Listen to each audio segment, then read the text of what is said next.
ओम श्री गणेशाय नमः। ओम नमः शिवाय। विश्वेश्वर ज्योतिर्लिंग और उनके महिमा के प्रसंग में पंचक्रोशी की महत्ता का प्रतिपादन। सूची कहते हैं, मुनिवरों, अब मैं काशी के विश्वेश्वर नामक ज्योतिर्लिंग का महात्म्य बताऊंगा, जो महापातकों का भी नाश करने वाला है। तुम लोग सुनो। इस भूतल पर जो कोई भी वस्तु दृष्टिगोचर होती है, वह सच्चिदानंद स्वरूप निर्विकार एवं सनातन ब्रह्म रूप है। अपने कैवल्य अद्वैत भाव में ही रमने वाले उन अद्वितीय परमात्मा में भी कभी एक से दो हो जाने की इच्छा जागृत हुई। फिर वे ही परमात्मा सगुण रूप में प्रकट हो शिव कहलाए। वे शिव ही पुरुष और स्त्री दो रूपों में प्रकट हो गए। उनमें जो पुरुष था उसका शिव नाम हुआ और जो स्त्री हुई उसे शक्ति कहते हैं। उन चिदानंद स्वरूप शिव और शक्ति ने स्वयं अदृष्ट रहकर स्वभाव से ही दो चेतनों प्रकृति और पुरुष की सृष्टि की। मुनिवरों, उन दोनों माता पिताओं को उस समय सामने न देखकर वे दोनों प्रकृति और पुरुष महान संशय में पड़ गए। उस समय निर्गुण परमात्मा से आकाशवाणी प्रकट हुई, तुम दोनों को तपस्या करनी चाहिए, फिर तुमसे परम उत्तम सृष्टि का विस्तार होगा। वे प्रकृति और पुरुष बोले, प्रभु शिव, तपस्या के लिए तो कोई स्थान है ही नहीं, फिर हम दोनों इस समय कहाँ स्थित होकर आपकी आज्ञा के अनुसार तप करें। तब निर्गुण शिव ने तेज की सारभूत 5 कोस लंबे चौड़े शुभ एवं सुंदर नगर का निर्माण किया, जो उनका अपना ही स्वरूप था। वह सभी आवश्यक उपकरणों से युक्त था। उस नगर का निर्माण करके उन्होंने उसे उन दोनों के लिए भेजा। वह नगर आकाश में पुरुष के समीप आकर स्थित हो गया। तब पुरुष श्री हरि ने उस नगर में स्थित हो सृष्टि की कामना से शिव का ध्यान करते हुए बहुत वर्षों तक तप किया। उस समय परिश्रम के कारण उनके शरीर से श्वेत जल की अनेक धाराएं प्रकट हुईं, जिनसे सारा शून्य आकाश व्याप्त हो गया। वहां दूसरा कुछ भी दिखाई नहीं देता था। उसे देखकर भगवान विष्णु मन ही मन बोल उठे, यह कैसी अद्भुत वस्तु दिखाई देती है। उस समय इस आश्चर्य को देखकर उन्होंने अपना सिर हिलाया, जिससे उन प्रभु के सामने ही उनके एक कान से मणि गिर पड़ी। जहाँ वह मणि गिरी, वह स्थान मणिकर्णिका नामक महान तीर्थ हो गया।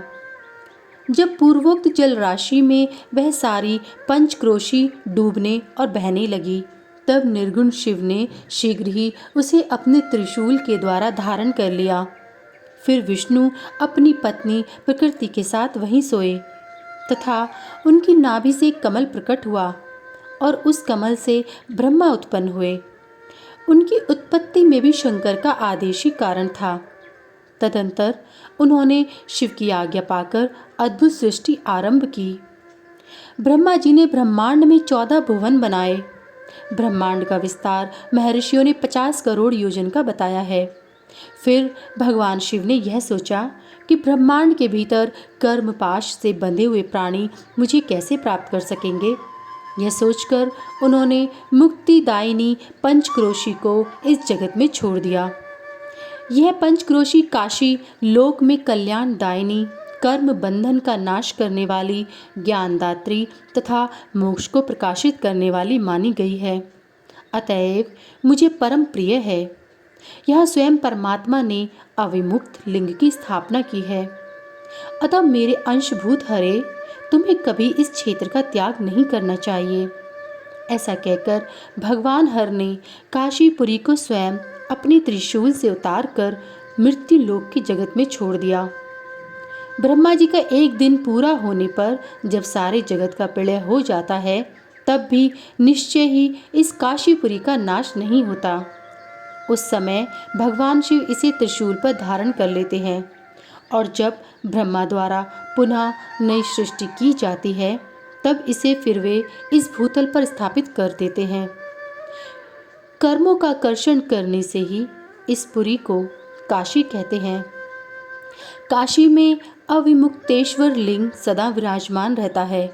वहाँ महापात की पुरुषों को भी मोक्ष प्रदान करने वाला है। मुनीश्वरों, अन्य मोक्षदायक धामों में सारूप्य आदि मुक्ति प्राप्त होती है। केवल इस काशी में ही जीवों को सायुज्य नामक सर्वोत्तम मुक्ति सुलभ होती है। जिनकी कहीं भी गति नहीं होती है, उनके लिए वाराणसी पुरी ही गति है। महापुण्यमयी पंचक्रोशी करोड़ों हत्याओं का विनाश करने वाली है। यहाँ समस्त अमरगण भी मरण की इच्छा करते हैं, फिर दूसरों की तो बात ही क्या है। ये शंकर की प्रिय नगरी काशी सदा भोग और मोक्ष प्रदान करने वाली है। कैलाश के पति, जो भीतर से सत्वगुणी और बाहर से तमोगुणी कहे गए हैं, कालाग्नि रुद्र के नाम से विख्यात हैं। वे निर्गुण होते हुए भी सगुण रूप में प्रकट हुए शिव हैं। उन्होंने बारंबार प्रणाम करके निर्गुण शिव से इस प्रकार कहा। रुद्र बोले, विश्वनाथ महेश्वर, मैं आपका ही हूँ, इसमें संशय नहीं है। सांब महादेव, मुझ आत्मजन पर कृपा कीजिए। जगतपते, लोकहित की कामना से आपको सदा यही रहना चाहिए। जगन्नाथ, मैं आपसे प्रार्थना करता हूँ, आप यहाँ रहकर जीवों का उद्धार करें। सूची कहते हैं, तदंतर मन और इंद्रियों को वश में रखने वाले अविमुक्त ने भी शंकर से बारंबार प्रार्थना करके नेत्रों से आंसू बहाते हुए प्रसन्नतापूर्वक उनसे कहा। अविमुक्त बोले, काल रूपी रोग के सुंदर औषध देवादिदेव महादेव, अब वास्तव में तीनों लोकों के स्वामी तथा ब्रह्मा और विष्णु आदि के द्वारा भी सेवनीय हैं। देव, काशीपुरी को आप अपनी राजधानी स्वीकार करें। मैं अचिंत्य सुख की प्राप्ति के लिए यहाँ सदा आपका ध्यान लगाए स्थिर भाव से बैठा रहूँगा। आप ही मुक्ति देने वाले तथा संपूर्ण कामनाओं के पूरक हैं, दूसरा कोई नहीं। अतः आप परोपकार के लिए उमा सहित सदा यहाँ विराजमान रहें। सदाशिव, आप समस्त जीवों को संसार सागर से पार करें। मैं बारंबार प्रार्थना करता हूँ कि आप अपने भक्तों का कार्य सिद्ध करें।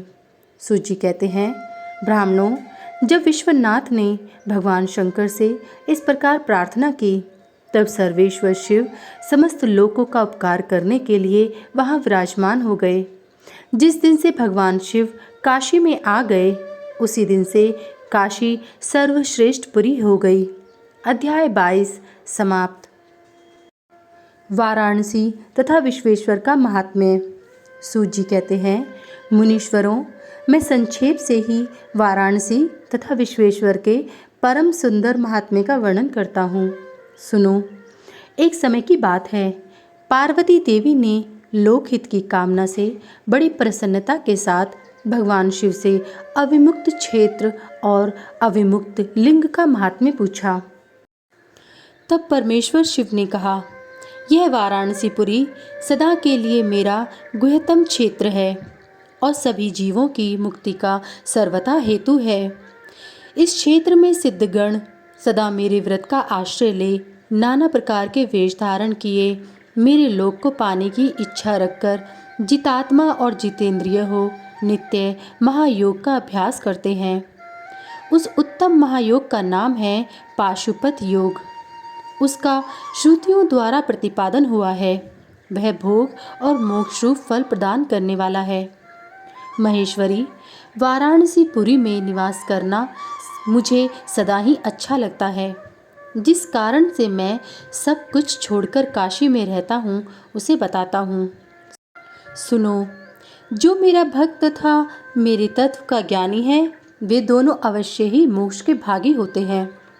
उनके लिए तीर्थ की अपेक्षा नहीं है। विहित और अविहित दोनों प्रकार के कर्म उनके लिए समान हैं। उन्हें जीवन मुक्त ही समझना चाहिए। वे दोनों कहीं भी मरें, तुरंत ही मोक्ष प्राप्त कर लेते हैं। यह मैंने निश्चित बात कही है। सर्वोत्तम शक्ति देवियों में इस परम उत्तम अविमुक्त तीर्थ में जो विशेष बात है, उसे तुम मन लगाकर सुनो।